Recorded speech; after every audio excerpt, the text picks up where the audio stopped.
The Company of Forever, a new play at the Court Theater in Richardson, is preparing to give the community a different type of theatrical experience. Its latest production will be streaming live over the internet because only a limited amount of people are allowed inside the theater. James here at the Court Theater is doing an excellent job of making sure to take all necessary precautions given the circumstance with COVID.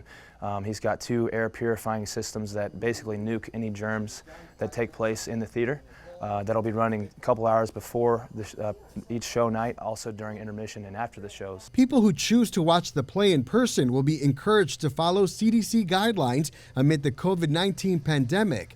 The rest of the audience will be watching from home using a link the theater is sending to people an hour prior to showtime. The opportunity to move an audience is such a beautiful thing, and it's such a privilege to be an actor and get to tell stories that hopefully can positively affect people. Hand in hand and face to face. Forever is part 2 of a trilogy set in the middle of World War II. At the center of the story are 2 high school sweethearts who were introduced to the Court Theater audience last summer during the production My First Date. It's such a beautiful story. I think at the core it's a story about love and how powerful that is and how it can transcend any kind of obstacle.